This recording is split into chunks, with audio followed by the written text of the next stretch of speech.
Good morning, everyone. So we're going to do the Book of Lamentations. Now, this is outrageously short. There's only 3 slides for it, but I wanted to show you because it is my mission to get every single book that has astrotheology on this channel, even if it's not. Now, the next book after this is Ezekiel, which we're going to go deep into. It's a big chapter. I mean, it's a big book and there's a lot of stuff going on. I'm going to break down a lot of stuff more than just astrotheology. So let's go into the 12 signs, everyone. First sign we talk about is Aquarius, which is represented by the man. So technically, Aries begins the year. The new year technically began 5 days ago, but the new year in our time, which is stupid, January 1st, Aquarius is right around there. So basically, what we do is start with Aquarius. So there's keywords: son of man and man, because this is the sign of the man, whereas Virgo is the sign of the woman. Baptism, water pitcher, because this is how you baptize someone, because this is a water pitcher. Fountain, lots of fountains are made like this. You wonder why. Stream, river, pond, lake, ocean, sea. Due to the water in the picture, it has to do with water in this sign too. Aquarius is an air sign. It's not a water sign. Pisces is the mutable water sign. Because there's water in Aquarius in the picture, they use it. And the way that you know whether they're talking about water in Aquarius or water in Pisces are the symbols that they're going to show you, the patterns that they make that you guys are very familiar with that I do. So Pisces is a sign of the 2 fish in the water, same water examples. Aries is the ram, and in Aries you have March 21st, which just happened, which is the spring equinox. It's a 12-hour day, 12-hour night. It's also the Passover, or the passing over of the sun over the equator and back on its way up to its height in the summer solstice. In Christianity, the passing over or the Passover is changed, and it's called the resurrection of God's Son. The Jewish Passover is when the angel of death passes over all the Jewish households, or all the households, I should say, in Egypt. Anyone that doesn't have the lamb, which is a baby ram, or the ram's blood smeared on the doorposts, their firstborn sons get killed. And again, the firstborn son, remember that. The death of the firstborn son. So whenever you're talking about ram, lamb, shepherd, or ram's horn, you're talking about Aries. Taurus is the bull. And when you look at the sky and you see Taurus during the season where it's supposed to be, you know that you need to put the plow on the bull so that you can plant the seeds so you can harvest in Virgo and Libra. So whenever you hear bull, ox, calf, or cow being the female bull, you're talking about Taurus. Now, Gemini is the twins. It's the story of Castor and Pollux Troy, whose sister was Helen of Troy. It's the story of Achilles. So whenever you're talking about twins or brothers, you're talking about Gemini. Cancer is the crab, and it's the sideways moving creature. So just as the sun rises a degree on its axis a day, starting December 25th, it stops rising on June 21st. Then for 3 days, it rises to the same degree, hence moving sideways. It's just a deeply encoded metaphor. Then on June 25th, it lowers a degree. And then every day thereafter, it lowers an additional degree. Now the nights are getting longer, the days are getting shorter.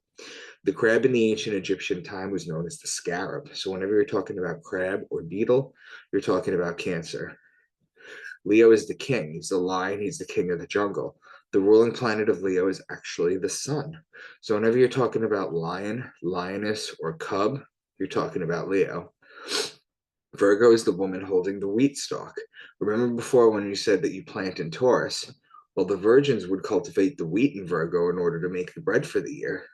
So whenever you hear virgin, wheat, grain, seed, barley, corn, grainy things, even woman, because woman is Virgo, grainy things, things that you harvest in Virgo, that's Virgo.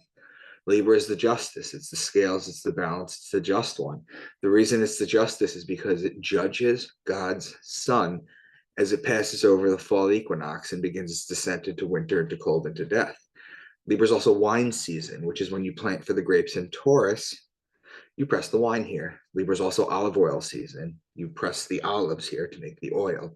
So all law-related things: law, judge, justice, the just one, divorce, marriage, court, wine, vineyard, wine press, grapes, olive oil or olive oil. You're talking about Libra. Incidentally, frankincense and myrrh are both olive plants as well. So that's an interesting thing to keep in mind. The Scorpio is the scorpion, and he is the betrayer. When a scorpion bites you, it leaves an imprint in your skin that looks like a pair of lips. It's why the mafia has the kiss of death, and it's why Jesus was betrayed by Judas with a kiss. See, the sun is judged in Libra, and it's betrayed in Scorpio.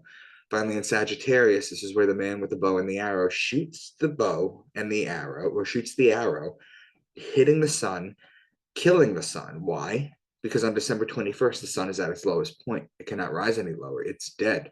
It's the dead of winter. And it remains at that lowest level for 3 days. It walks sideways. So the sun is dead.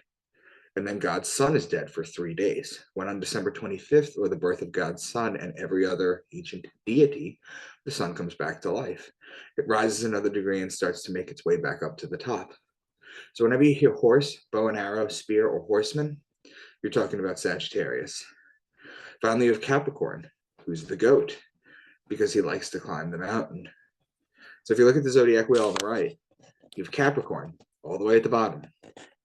And if you walk to the left a degree a day, climbing up the wheel until you get to its height in Cancer, it starts the great climb up the mountain in Capricorn, just like the goat climbs the mountain.